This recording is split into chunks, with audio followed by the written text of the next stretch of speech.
Have you ever had a hard time finding a good barber? Well, it turns out you're not alone, because I get hundreds of messages all the time from guys asking me, do you know how I can find a good barber here? And then they just insert the name of wherever it is they live. I mean, I get it. Next to his wedding and the birth of his child, finding a good barber is the most important day of a man's life. The answer is, no, I don't. And even if I did, they might not be the right barber for you. See, that's what we're really talking about here. We really want to find you the right barber for you. But you know what they say? Give a man a fish, he eats for a day. Teach a man to fish, he'll feed himself for life. So today I'm going to teach you some of my favorite methods on how you can find a barber that suits your needs where you live. Let's get into it. My name is Matty Conrad. I've been a professional barber for over 27 years, and in that time, I've built a number of barbershops and started a brand called Victory Barber Brand. I spend most of my time traveling around the world teaching other barbers all my tips and tricks on how they can be better barbers. Now, I've been featured in a number of magazines, but more recently I've been showing up as a grooming expert on GQ's YouTube page. Collectively, that series has over 25 million views. So that inspired me to start my own YouTube page so I could answer some of your most burning questions and share with you guys my best tips and tricks to take your grooming to the next level. So here they are. Hey guys, welcome back to my channel. I'm Matty Conrad, and since I came back to YouTube, I've made it most of my focus to try and help you guys with the questions that you have. I always go through the questions in the DMs. There's so many of them, and lots of them are the same question over and over again. So I'm trying to make videos that can help you guys answer some of the more common questions I run across. And the one I'm gonna tackle today is a big one. A lot of guys ask me, do you know a good barber where I live? And I wish I could answer yes. And in some cases, I actually do know somebody that I consider a good barber. But the problem with that question is, it really depends on what you think is a good barber. There's so many talented barbers out there who are really good at one or two specific things, but not every barber is great at everything. So it's really important for you to be able to find somebody that suits you, your style, the way you like to wear your hair, the type of music you like, the things that you might have in common with that person, somebody who gets your vibe. This is a really important part of finding what you would consider to be a good barber. So today I'm going to give you the best advice I can and a few methods that you can use to find the barber that is going to be right for you. Let's get started. Method number one, Instagram. The great thing about Instagram is that most barbers are using it as sort of a portfolio now. A lot of people that work behind a chair will take pictures of their clients and they'll post them up online. And this is a really great way for barbers to show you the type of work that they do. It's also a really great way for you as a prospective client to have a look at the type of work that this barber does and see if it's something that might fit your needs. But Instagram is a global community. Lots and lots of people out there that are really talented that are showing you all the things that they're really good at, but they're not necessarily located anywhere near you. My recommendation when using Instagram is that you first seek out barbers in your area. Now, there's lots of different hashtags and things that you can search through, but I usually like to try and find the city code that corresponds to the airport. In Vancouver, that's YVR. So if I was looking for a barber in Vancouver, I would type hashtag barber YVR, and I'd look to see what came up. You can also just type the word barber into the Instagram search. Once all of the pictures come up, just press this little button here. That's the geolocation button. And when I do that, you'll see a bunch of barbershops in this area pop up. That's usually a good place to start. Lots of media savvy barbers will also have their location and all of the information you need to contact and book with them in their bio on their page. Barbers, if you're watching this, you need to make sure that's updated. Make sure that clients are able to get a hold of you through the information in your bio if you're promoting yourself on Instagram. Start looking for barbers that have the type of work that you like. Don't assume that just because a barber is really good at one specific style that is not what you're asking for, that they'll be competent or able to give you the type of style that you are looking for. So look for barbers that have the type of haircuts that you like on the type of hair that you have. When you're looking at pictures as inspirations, always make sure that it's going to be the type of hair that you have. Lots of people like to come in with pictures of haircuts on hair types that are not at all similar to what they have. So if you want to see the barbers talented at what you're looking for, make sure you find photos of people who have hair type that are similar to yours. Instagram can be such a great way to be able to do some research and find a barber that you think is going to work for you. But there's a few things that you need to know about and that you need to look out for when it comes to Instagram. Number one, a lot of barbers use editing software. Now, editing software is something that's popped up in the last few years where everybody can make themselves look kind of more or less the best version of themselves online, like a Facetune and a whole bunch of other things. It's led to an entire generation of catfishing. But barbers can catfish too. A lot of time you're going to be looking at photos that have been edited, and if they've been edited, they are going to be presenting the best possible version of themselves. The truest representation is probably going to be pictures that just look like they're candidly shot in the shop from behind the chair. Lots of barbers have taken to posting real-life work of their clients fresh off a haircut, and those things are usually very true to life. But if those pictures look like they've been shot in a studio, that might not be what you're going to get from the chair. Personally, I've been doing work for over a decade for different magazines and brands that require me to do types of photo shoots in a studio. Now, these haircuts, although they happen on my clients, did not necessarily happen in a chair in 30 minutes. A lot of those haircuts have taken sometimes up to 2 hours to get them all perfect and right. They're perfectly lit, and then I'm always looking for the best possible angle and best possible lighting to showcase that haircut in the best possible manner. So if you see barbers like this that post a lot of studio photos, there is still a chance that you might not be leaving the chair looking magazine worthy. The other warning I have for Instagram is this: don't ask for free advice from barbers that you've never met in their DMs. Now, I know it's never intended as this, but you might be surprised to know that that's actually kind of rude. This is a person that does a job professionally, and they're actually paid to give advice to the people in their chair. They've worked really hard for a really long time and often spent a lot of their own money to educate themselves in a manner that allows them to give advice like this that is often very valuable. So sliding into their DMs and asking them for advice or information for free without at least offering to come in for an appointment, you're probably not going to hear back from them. And now it's time for On a Personal Note with Matty Conrad. Now, it's not to say that I mind when people ask me pieces of advice, especially on videos that I've made. But if you'd seen how many thousands of guys had sent me selfies asking what they should do with their beards, well, it would haunt your dreams. Now, I know there are people that have channels that give people advice on their beards, and I highly suggest that you guys reach out to them. Some of them are very talented and knowledgeable, and they give excellent advice when it comes to beards. But unfortunately, I don't have enough time to create content, to work in my shop, to manage all my other businesses that I have, and my product line and everything else, and still be able to give everybody tailored, perfect advice on exactly what they should do with their beard. I am, however, going to try and make as many videos as I can to answer those questions for those guys that are asking. So keep asking your questions in the DMs, and I'll probably end up making a video that will answer that question for you and everyone else that has the same question too. Let's move on. Method number 2, ask people. Now, I know this seems pretty straightforward too. This is like a no-brainer. If you like somebody's haircut, ask them. Nobody's ever insulted when you go up to someone and ask who does their hair.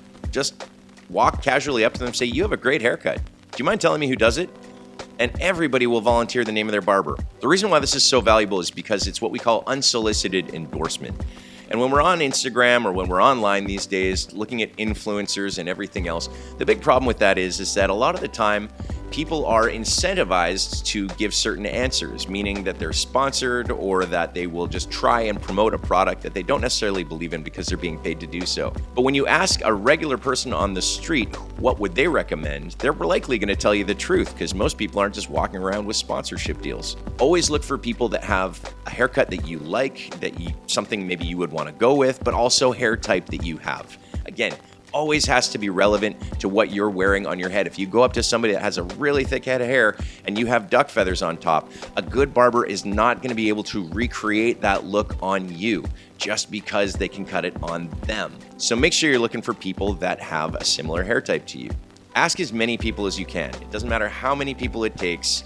Just ask as many people as possible and see if somebody's name pops up more than once. Busy barbers that are popular in their area are probably doing a lot of people that you see. And if you like a certain style of haircut and you ask a lot of people with that style of haircut and you see their name coming up more often than once, they might be pretty good. The problem is they also might be pretty busy. And not every really talented barber is going to have a lot of time to take new clients. In fact, lots of really good barbers don't take new clients. They just simply service the people they have. So if that's the case, go to that barber and ask them who they would recommend. chances are they're going to give you a good recommendation because they know if they've recommended somebody, then their reputation's on the line too. Method number 3, go into a good-looking shop. This is more telling of your personality than it is of the talent of the barber. Every person's going to be drawn to something different when it comes to the type of barbershop that they want to go to. You don't have one universal fits-all barbershop. Some barbershops have more of a hip-hop vibe and they're doing perfectly flawless fades all day. Some shops are a little more rockabilly and they're doing classics and old school stuff. And then there's everything in between. Just find a shop that you like. If you go into a shop and you like the music and you like the aesthetic of the place and it feels like there's a good vibe, go up to the front desk person and I want you to ask them a couple of specific questions that you might not have thought to ask. Number 1, ask them if the owner is a barber. Now, this is not true of every shop, but in my experience, a barber that has spent a lot of time working on the aesthetic of their shop has spent an equal amount of time working on the people that work there, making sure that they are up to standards. Any entrepreneur can make a shop look great. In fact, most people that are entrepreneurs focus more on the aesthetic of the shop than anything else. And that's almost the problem, is that when it comes to judging the talent of the people that actually work behind the chairs of that shop, most entrepreneurs that aren't barbers aren't really qualified to tell you if they're good or not. It doesn't mean that the people that work in those shops aren't talented and aren't potentially going to be great for you. But if you're really looking to hedge your bets, ask the person at the front desk if the owner's a barber, and the chances are the haircuts that are walking out of that place are just a little better. Next question to ask them is, who is the busiest barber? And again, this is for people that are really feeling a little high maintenance and feeling a little nervous about trying somebody new out. Chances are the busiest person is also the best. Now, that's not always true when it comes to technicality because there's a lot of things that make a barber really busy. Sometimes it can just be their personality. In fact, most times it's their personality, but it's really hard to get by on personality alone as a barber. You also have to have some talent for what you do. So the busiest person can most commonly be one of the better barbers in the shop. Book an appointment. The busiest barber means you're also probably going to have to wait. And this is an area where most people that are looking for a new barber kind of fall down. We get impatient. We're not good with delayed gratification. We're not good at waiting for what we want, especially if something that's almost as good, we can have it right now. So if you're really concerned specifically about things about your hair and your beard, make sure that you're willing to make an appointment to wait for the person you think is going to be best. If that barber's busy, you can simply ask them who they recommend, or even better, ask the front desk person. Most front desk people really know the type of work that each barber excels at, and they're really good at matching up clients with barbers that they think they're going to be successful with. So don't be afraid to ask the person, who do you recommend? Now, any good front desk person realizes, too, that the reputation of the shop relies entirely on every haircut that walks out of the door of that place. So their goal is to try and get you into a barber that is going to be successful with the type of style that you're looking for. And most of them will tell you the truth, so don't be afraid to ask. If you walk into a shop that doesn't have a front desk person, here's my kind of quirky trick. Just look for the barber that looks like they need a haircut. I know that seems weird, but most of the time, those people are the busiest people in the shop, and they haven't had a haircut because they've been busy cutting everybody else's hair. This happens to me a lot. I need a haircut way more often than I get one, but I'm almost always way too busy. So if you go into a shop that looks cool and you see a person that's working there that is busy at the moment and looks like they need a haircut, there's a good chance that that person is excellent at cutting hair. Online reviews. Now, there's a ton of different places you can look for online reviews in your area for barbers that other people have gone to. This can sometimes be a really great way to figure out if somebody's talented. You can go to Google, you can go to Yelp. Lots of different booking apps have reviews of their own. You can go to the place's websites. I have a thing where I always tend to look for the reviews that fall between 2 and 4, not the 1s and not the 5s. Now, 5s are great. It's great to see a place that has a lot of 5s, but if I was a person's friend and I was going to review them, I would automatically give them a 5. But also, if I was just a really negative person that had a bit of a bad day and a bad experience, I'm for sure going to go straight to 1. So I always find the most reliable results are found between 2 and 4. Go in and actually read a couple of reviews and see what they had to say about a place. They'll give you the good and the bad. Keep in mind that not everybody is going to be suited to every barber. So you're going to find lots of people that think this person's the best barber ever and other people that think this is the worst barber ever. And that's just barbering. That's what it is. You can't please everyone all the time. But it's a great way to find a general temperature for things. Make sure you look for people's names that might come up, because most of the time people are just going to review whole barbershops. So if you're looking at a barbershop website, look for specifically names of barbers that come up often and see if they do the type of work that you like. You can also check out to see if a shop or barber has won any awards. There's a number of awards in our industry and lots of different governing bodies that like to hand out accolades. And if a person has one, there's a chance that they're actually pretty talented at what they do. Now, you have to be careful with awards because awards can be a little bit weird. I mean, I personally have won the Best Barber in the Universe award by Matty Conrad magazine multiple times. Very proud of that award. You have to look at who's actually giving out the award. Is it something that is reputable, and is it something that is legitimate? Sometimes you can look in local newspapers to see who's won best of the city or best in business, whatever, and those things can be very telling, but they're not always super reliable. There's a lot of different ways that people like to hack the system to win awards like that, but there's also a lot of awards out there that are somewhat meaningless. In fact, some could argue that most awards are, because it's not a matter of taking a cross-section of every barber in the world to see who's the best barber. It really is just a competition between the people that decided to enter that award. Now, that could be 1,000 people. It could be 100 people. It could be 10 people. It could be 5 people. So, awards can be misleading sometimes, but they don't hurt. When it comes to reading reviews, I usually take most of them with a grain of salt because, well, not everyone's reasonable. I mean, some people, when they're having a bad day and feel like they've been wronged, really rely on the internet to get revenge. Or they go and they feel like they have to tell the whole world about their horrible, awful experience.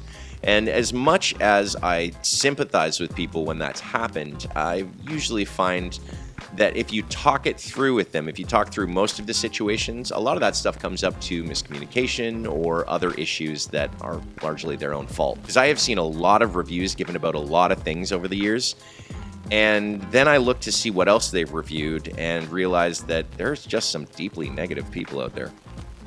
Method number 5, trial and error. This one isn't always that popular, but it is important because sometimes the only thing you can really do is just go and give somebody a try. Just walk into a shop and try them out. Now, this can sometimes lead to disasters, but it's a learning process, and not every person is going to get the haircut of their dreams on the first time they visit a barber. Sometimes you have to give them a couple of shots at it, depending on how far off the mark they are their first time. A relationship with a barber is about communication. So I'm going to give you a few pieces of advice on how you can optimize a trial and error method and how you can make sure you're getting the best possible outcome from your visit. The first thing I'm going to tell you to do is communicate clearly. Make sure you walk in with somebody and tell them exactly what you're looking for. Never say to somebody that you don't know or that you don't trust, do whatever you want, just to be polite. That's a terrible way to introduce yourself to a barber, and your chances of success are very low. Mostly because you don't know what their style is, they don't know what your style is, and they have no references to go off other than the 60 seconds that they've seen you walk into the shop and sit down in their chair. Try to avoid using technical terms if you aren't 100% sure of what they mean. A lot of people will come in asking for things using technical barber terms, and as soon as a barber hears that, they're going to assume that that person understands what that means, and they will give it to them. The thing is that if you don't understand what a fade is, and you ask somebody for a fade, and you get a fade, and you go, oh my God, it's really short, how come I can see the skin? It's because a fade is a haircut that goes all the way down to the skin. And if you thought you were just going to get something that was a little darker up top, a little lighter at the bottom, still with a little bit of hair that you can push back, that is not a fade. So make sure that you're really clear on the communication terms that you've chosen to use. Just speak like a regular person, and we will try our best to discern exactly what that means. My next piece of advice is bring a picture. Pictures can communicate so much better than words can, and we're never ever insulted when you bring a picture out to show somebody exactly what you're looking for. It's the fastest way for us to get on the same page. When you bring out a picture, I will probably ask you some questions about it, like what do you like about that, or what do you not like about that? Or I will at least be clear that you probably are not going to look exactly like this photo for a myriad of reasons, but that we can use it as an inspiration to take your hair in a direction that is going to look similar to that. When a barber wants to communicate with you and get on the same page, that is a really good sign. It means they're invested in the outcome and they really care about making sure that you like the haircut when it's done. So that's a great quality to look for in a barber. And if they're doing that, put your mind at ease. Chances are they're probably going to be able to get you where you want to go. But if you do not feel like the barber is listening to you or really even cares about understanding whether or not your haircut's going to look good at the end of it, do not let them start until you feel confident. If you don't feel confident that this person can deliver the look that they're trying to provide you with, then stand up. Go and see another barber, because once you start that haircut, you're stuck with it and you're responsible to pay for it. And there's no amount of not liking my haircut that will get most barbers to let you out the door without paying for it. The tricky thing about haircuts is they're not returnable. And so if you pay for a haircut and you don't like your haircut, the best a shop is probably going to do is invite you back to try and fix it for you, maybe even with another barber. But there is no refunds when it comes to barbering. Unless you have merchandise that can be returned, you paid for it. Buyer beware. Also, when you're going to do the trial and error method, dress in a manner that is consistent with the way you usually look. You want to dress in clothing that expresses your style. This is something that a lot of barbers do subconsciously, where they look at a person's outfit, they look at things like their shoes, their accessories, the way that they wear their clothing, the type of clothing that they wear, and they create for them sort of a style guide, an idea of how this person's lifestyle is. So they try and create haircuts that are going to work inside of that kind of aesthetic. So if it's your day off and you've just been at the gym or you've just been mowing the lawn, make sure you put on something that you would normally wear into a barber for the first time so they can get an idea of who it is that you are. Every great haircut should be part of your style. It should be helping you express your own inner style outwardly. The clothes we wear say a lot about us. They tell people about our overall style, our attitude, even our level of maintenance that we like to do for ourselves. And so when it comes to what you should be wearing to the barber, make sure you're wearing something that is communicate that to them clearly. Now, our final method here is going to have more to do with bearded gentlemen. Method 6, finding a good beard barber. Okay, so maybe this isn't such a method as it is just a bunch of general guidelines for guys with beards, but I had to fit it into the video, so let's just go with it. Finding a good beard barber is absolutely essential for guys that have a manicured style beard. It is something that is very precious to guys, even more so than their haircuts. So finding a barber that's competent and able to trim a beard in the manner that you like it kind of encompasses all of these methods. The first thing I would do is I would look for a barber in my area, and I would look on Instagram and I would look to see what type of beard work they do and to see if I like the type of beard shapes that they most commonly make on clients, or even if they ever post pictures of clients with beards at all. If they post pictures of clients with lots of beards, chances are they have a lot of experience with this and they might be very reliable. Simply go up to guys with great looking beards and ask them who their barber is. Ask them if they get a beard trim from that barber. If they do, you might be in good shape. Third, I would probably go into a shop and I would have a look around. And I wouldn't look for the person with the worst haircut, but I would definitely look for a guy with a beard. See, the funny thing is guys are kind of precious about their beards, even more so than their haircut. And so if you find a barber that has a beard, chances are he understands where you're coming from, especially if it's the type of beard style that you want to wear. They understand the pitfalls, the tips and tricks that make them feel good, and they usually employ them on their clients. So if you see somebody that is working in a barbershop that has a great looking beard, they will probably be a good bet for you. It's not to say that people without beards aren't great barbers, and a lot of them are, in fact, especially when it comes to women. I know a few women that are absolutely aces at beard trimming. But for those of you that are a little worried and concerned, sometimes just finding a guy that you can communicate that level of angst that you get from having your beard trimmed with, that will understand how that feels, might give you a slightly better result when it comes to grooming your facial hair. And as much as these are helpful too, you can still look for reviews. Try and find local beard forums or anything online where there's local guys that have beards that have people they recommend. Somebody usually rises to the top, and there's lots of people that will know of one specific person. And if you're really that nervous about it, you can probably find them that way. And lastly, you can always rely on trial and error. However, when it comes to trial and error, I want you to make sure you're really clear about what it is that you're trying to achieve, and also really realistic about the type of beard that you have. Ask them for their advice. See what it is that they say, and see if it comes aligned with something that you might actually feel good about wearing. And if it does, you probably found your barber. All right, guys, I hope those were helpful tips. I really hope that you find the barber of your dreams. I know how important a relationship that can be, and hopefully these tips are going to get you on the way to finding that person that is going to suit your needs best. So make sure you click like and subscribe for me. Leave those comments below, and chances are I'll be answering one of your questions on my next video. Until then, good luck and good grooming.